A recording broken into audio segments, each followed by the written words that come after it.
श्री स्वामी समर्थ. स्वयंपाकघरातील किचन ओट्याच्या आसपासच्या किंवा गॅस शेगडीजवळच्या टाईल्स खूप तेलकट आणि मेणचट होतात.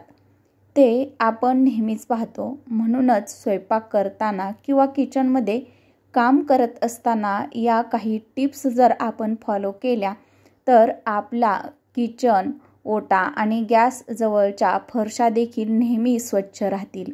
त्यासाठी आज मी काही टिप्स घेऊन आलेली आहे. तर त्यामध्ये 1 नंबरची आहे, आपल्या गॅस शेगडीची जागा नेहमी खिडकीच्या जवळ असावी. जर आपला गॅस असा असेल तर व्हेंटिलेशनला वाव मिळतो आणि आपल्या किचनमधील जी फरशी आहे तर ती तेलकट होत नाही. 2 नंबर, गॅस शेगडीच्या वरच्या बाजूला जर खिडकी असेल तर ती नेहमीच उघडी ठेवा. यामुळे स्वयंपाक करताना निघणारा तेलकट धूर बाहेर जाईल. फरशांवर जास्त तेलकटपणा यामुळे जमा होणार नाही. 3 नंबर, ज्यावेळी आपण फोडणी देतो किंवा फोडणीत एखादा पदार्थ टाकत असतो किंवा पाणी ओतत असतो, अशा वेळी गॅसची फ्लेम मंद ठेवा.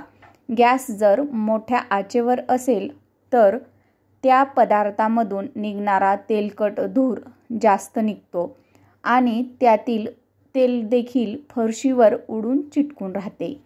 4 नंबर, फोडणी दिल्यानंतर एखाद्या झाकणीचा किंवा ताटाचा थोडा आडोसा कढईवर किंवा पॅनवरती ठेवा, जेणेकरून निघणारा तेलकट धूर त्या ताटावर जमा होईल, थेट भिंतीवर जाणार नाही.